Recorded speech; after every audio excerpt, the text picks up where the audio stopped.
क्रांतिदर्शी युग ऋषि वेद मूर्ति तपोनिष्ठ पंडित श्री राम शर्मा आचार्य एवं परम वंदनीय माता भगवती देवी शर्मा द्वारा भाष्यकृत 108 प्रमुख उपनिषदों के ज्ञान खंड के अंतर्गत मुंडकोपनिषद का स्वाध्याय करेंगे। द्वितीय मुंडक के द्वितीय खंड का स्वाध्याय करेंगे। द्वितीय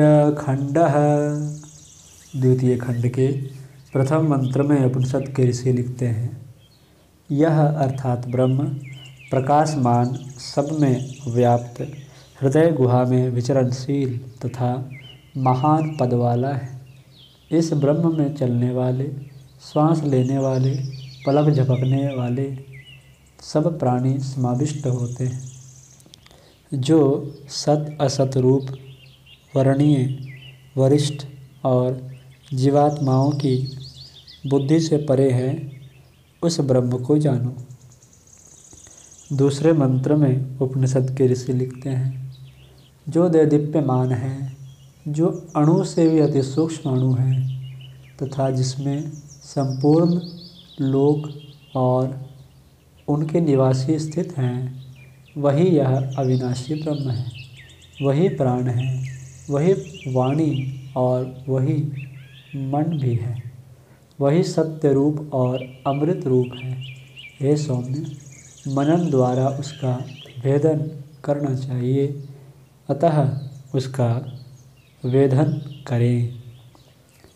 तीसरे मंत्र में उपनिषद के ऋषि लिखते हैं, उपनिषद रूप महाअस्त्र धनुष लेकर उस पर उपासना द्वारा तीक्ष्ण किया हुआ बाण चढ़ाएं और उसे खींचकर भावों से भरे चित्त से उस अविनाशी ब्रह्म का लक्ष्य वेदन करें।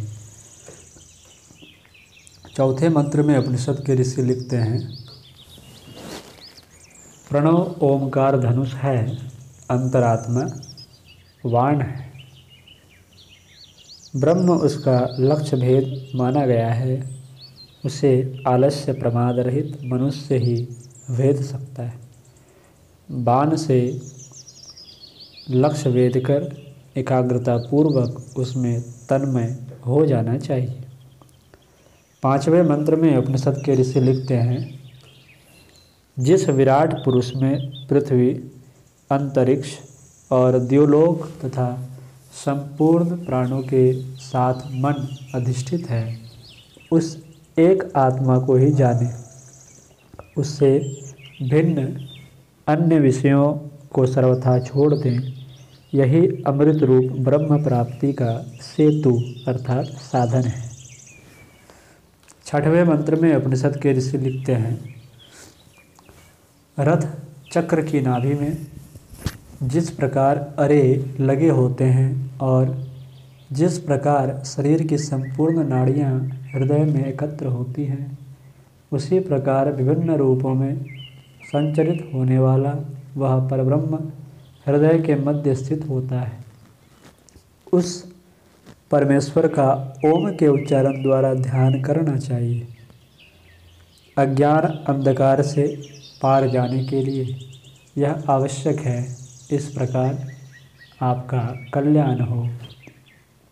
सातवें मंत्र में उपनिषद के ऋषि लिखते हैं, जो सर्वज्ञ और सर्वविद है, जिसकी महिमा इस भूलोक में व्याप्त है, वही ब्रह्म दिव्य ब्रह्मपुर आकाश अर्थात हृदय गुहा में प्रतिष्ठित है, जो मनोमय कोश से युक्त है, जो शरीर एवं प्राणों का संचालक है, जो अन्नमय कोश अथवा स्थूल शरीर में हृदय कमल के आश्रय से अधिष्ठित है।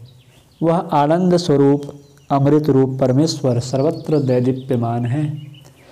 उसे विवेकी पुरुष विशिष्ट अनुभवों या ज्ञान के आधार पर चारों ओर देखते हैं। आठवें मंत्र में उपनिषद के ऋषि लिखते हैं, उस परब्रह्म को तत्वतः जान लेने पर मनुष्य की हृदय ग्रंथि खुल जाती है, सारे संशय नष्ट हो जाते हैं और उसके संपूर्ण प्रारब्ध कर्म भी क्षीण हो जाते हैं। 9वें मंत्र में उपनिषद के ऋषि लिखते हैं, प्रकाशमय सूक्ष्म कोश में निर्मल और कला रहित ब्रह्म विद्यमान है। वह शुभ्र और ज्योतिर्मय संपूर्ण पदार्थों का ज्योति स्वरूप है। आत्मज्ञानी पुरुष उस ब्रह्म को जानते हैं। 10वें मंत्र में उपनिषद के ऋषि लिखते हैं, वहाँ अर्थात उस ब्रह्मलोक में न सूर्य प्रकाशित होता है और न चंद्रमा अथवा तारे। वहाँ ये बिजलियाँ भी प्रकाशित नहीं होती, फिर यह अग्नि कहाँ से प्रकाशित हो सकता है। उस एक अर्थात ब्रह्म के ही प्रकाशित होने पर सब कुछ प्रकाशित होता है। उसका ही प्रकाश इन सब में चमकता है। 11वें और द्वितीय खंड के अंतिम मंत्र में उपनिषद के ऋषि लिखते हैं, वह ब्रह्म अमृत रूप ज्ञान ही है। ब्रह्म ही आगे और वही पीछे है। ब्रह्म ही बाईं और दाईं ओर है तथा ब्रह्म ही नीचे और ऊपर विस्तृत है। यह संपूर्ण जगत सर्वश्रेष्ठ ब्रह्म ही है। आज की कक्षा में इतना ही। अगली चर्चा हम लोग अगली कक्षाओं में करेंगे।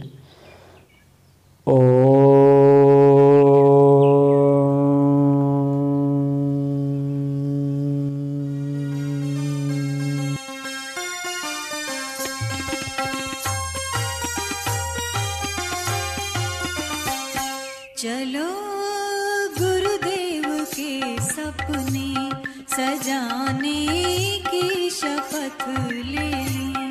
चलो गुरुदेव के सपने सजाने